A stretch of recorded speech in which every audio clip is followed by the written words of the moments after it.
अमित का ये सर्जरी से पहले का एक्सरे है, तो इसमें एंकाइलोजिंग स्पॉन्डिलाइटिस की फाइंडिंग्स आप देखें। एसआई जॉइंट यहाँ पर बिल्कुल ऑब्लिटरेट हो गए हैं। ये पहला जॉइंट होता है एंकाइलोजिंग में जो खराब हो जाता है। उसके बाद हिप्स के ऊपर असर आता है और यहाँ देखेंगे आपकी बॉल और सॉकेट के बीच में there is no space, they are practically becoming one bone, और इसी वजह से पेशेंट की डिसेबिलिटी बढ़ जाती है क्योंकि मूवमेंट खत्म हो जाती है और जो भी थोड़ी बहुत मूवमेंट होती है वो बहुत पेनफुल हो जाती है। वापस ये हमें सेरेमिक बॉल लगानी है, उसके ऊपर पॉली और नॉन सीमेंटेड इम्प्लांट लगाएंगे। This all will be done with MIS technique. एक चीज़ आप नोटिस करेंगे कि जो लेसर ट्रोकेंटर है जनरली यहाँ होता है, तो दैट मीन्स कि इतनी शॉर्टनिंग हो गई है पेशेंट की, हेड कोलैप्स हो गया है, जॉइंट खराब हो गया है, तो पेशेंट की ओवरऑल हाइट भी कम हो जाती है। तो जब हम सर्जरी करते हैं तो पेशेंट की ओरिजिनल हाइट वापस आती है। तो MIS टेक्निक से कितने ड्रामेटिक रिजल्ट आ सकते हैं, this is one of the examples. Amit हमारे पास आए थे सितंबर में and now it is January. 4 months में ही इनका बहुत अच्छा रिजल्ट आया है। ये हमने इनका नॉन सीमेंटेड हिप रिप्लेसमेंट किया था विद MIS टेक्निक, जिसमें हमने ceramic on poly highly cross link poly use किया था। This is the last x-ray, अब 4 महीने बाद का, और अब आप रिजल्ट देख सकते हैं।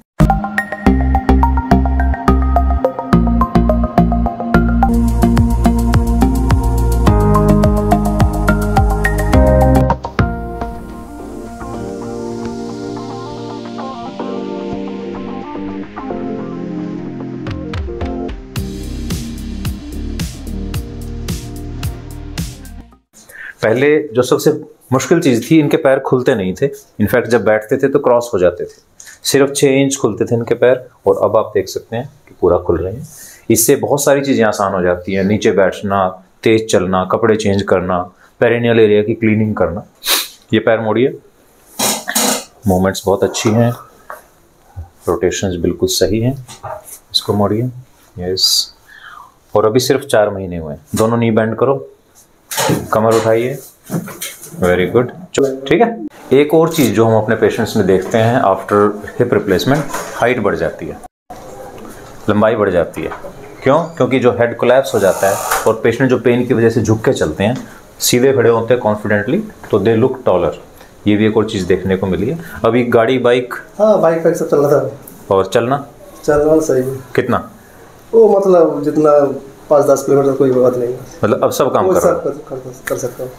जब आए थे पहली बार यहाँ पे, हाँ, उससे और अब में कितना फ़र्क है? बहुत ज़्यादा। मतलब पहले तो बैठने भी नहीं जाता, बाइक पे जब बैठता था ना ऐसे बैठता था, लड़की के जैसे एक तरफ पैर करके, और अब खुद चला रहे हो? हाँ, तो बुलेट चला रहा हूँ। हाँ, तो it's basically changing of life. ऐसा नहीं है कि हम सिर्फ पेन ठीक कर रहे हैं पेशेंट का, हम पेशेंट को एक नॉर्मल लाइफ दे रहे हैं, बिल्कुल एब्सोल्युटली नॉर्मल। यंग बच्चे हैं, इनको लाइफ में बहुत कुछ करना है, they have so many things to do. Married? तो इतनी इंपॉर्टेंट चीज़ें भी लाइफ में होनी है। काम क्या कर रहे हो? काम तो अभी मतलब ऑनलाइन पे करता हूँ, ट्रेडिंग करता हूँ। अच्छा, तो अब ज़्यादा काम कर पा रहे होगे? हाँ। तो जैसे ही पेशेंट की फिजिकल डिसेबिलिटी खत्म होती है, पहले मतलब वो फाइनेंस में करता था, वो इसके वजह से छोड़ दिया था। फाइनेंस कंपनी में करता था कोलकाता में। मतलब जितना काम आप कर सकते हो ना उतना कर नहीं पा रहे थे। क्योंकि पेशेंट को मूवमेंट करना है, मोबिलिटी है, लोगों से मिलना है, किसी फंक्शन में जाना है, पार्टी में जाना है, शादी में जाना है किसी के, तो वो सब चीज़ें कर पाते हैं। सोशली एक्टिव हो जाता है पेशेंट एंड प्रोफेशनली ज़्यादा एफिशिएंट हो जाते हैं। So this is the purpose of this surgery. It is not just hip replacement, it is basically giving new life to the patient. Thank you very much.